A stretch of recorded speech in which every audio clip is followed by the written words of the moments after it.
acaso puede un ciego guiar a otro ciego? ¿No caerán los dos en el hoyo? Un discípulo no es más que su maestro, si bien cuando termine su aprendizaje será como su maestro.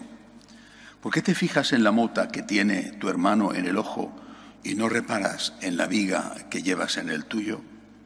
¿Cómo puedes decirle a tu hermano, déjame que te saque la mota del ojo, sin fijarte en la viga que llevas en el tuyo?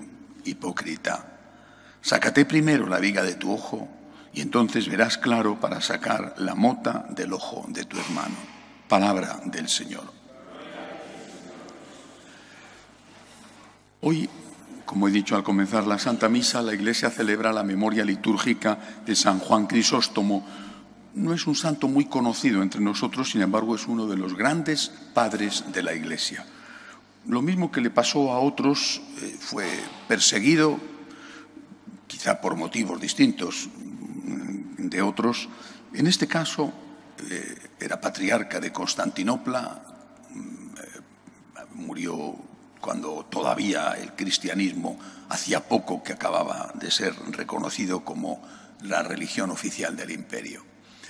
Y murió en el destierro, fue desterrado 2 veces, depuesto 2 veces de la sede episcopal, porque se enfrentó con toda claridad contra los abusos de los ricos, contra la corrupción. Y aquello molestó. Por ejemplo, la última vez que le supuso el destierro, donde murió, criticó abiertamente en una homilía en su catedral, en la catedral de Constantinopla, a la emperatriz, porque se había hecho construir delante de la catedral una estatua de plata, enorme estatua de plata. Y él decía, habiendo tanta gente que pasa hambre, ¿cómo es posible estos derroches? Era durísimo, por ejemplo, con las señoras que iban a misa, la misa en rito griego, la misa.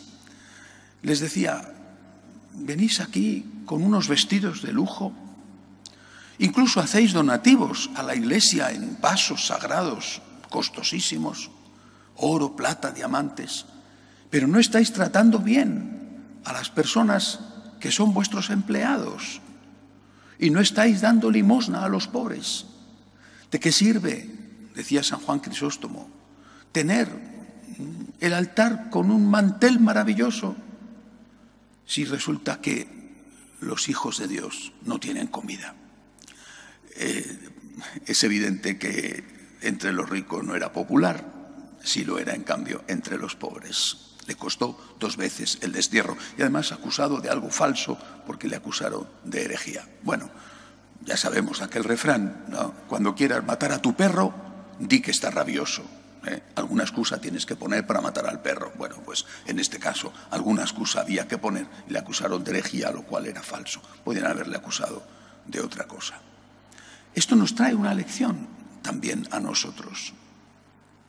Recientemente el Papa Francisco, a la vuelta del viaje que acaba de terminar a África, en el avión decía, me dicen que soy un comunista y digo las mismas cosas que decía San Juan Pablo II. Podemos caer en la trampa de considerar la defensa de los pobres como algo que no es propio de nuestra fe, que es ideología y además una ideología prestada, en este caso una contaminación ideológica que viene del comunismo. Esto no es verdad.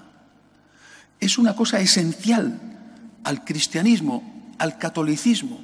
La defensa de los pobres es esencial, no es accidental, es esencial.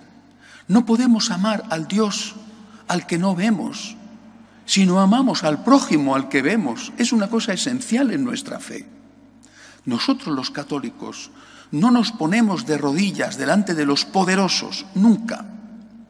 Solo nos ponemos de rodillas delante de Dios en el sagrario y delante de los pobres para servirles.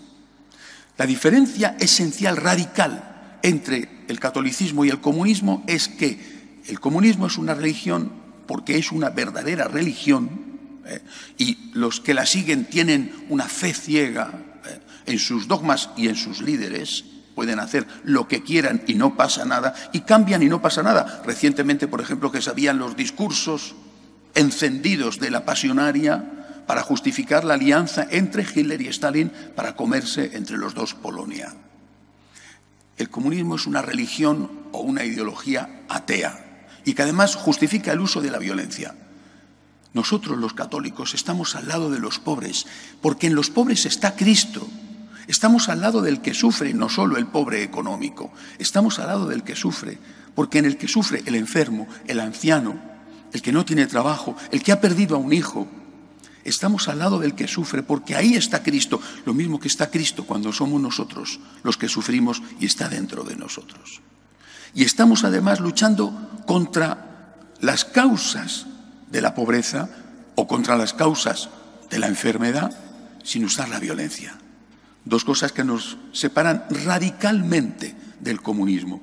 No a la violencia y nosotros creemos en Dios.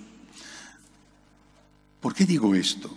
Porque corremos el riesgo, repito, por ejemplo, con el Papa Francisco, de criticarle por cosas que son esencialmente católicas. Habrá otras cuestiones de otros temas donde se pueda discutir, pero la opción por los pobres es una opción radicalmente, esencialmente católica. Sin violencia, punto fundamental. Sin violencia y además en el nombre de Cristo, es decir, por el Señor. La Madre Teresa decía siempre, y ella sabía muy bien lo que era estar con los pobres, decía siempre, yo no soy una activista social, yo no he fundado una ONG, he fundado una congregación religiosa. Estamos con los pobres por Cristo. Los demás tendrán otros motivos, muchas veces los manipulan para llegar al poder. Nosotros que estamos con los pobres por Cristo y no podemos amar al Dios al que no vemos, sino amamos y servimos al hermano nuestro al que sí vemos. Que Dios nos ayude. De pie, por favor.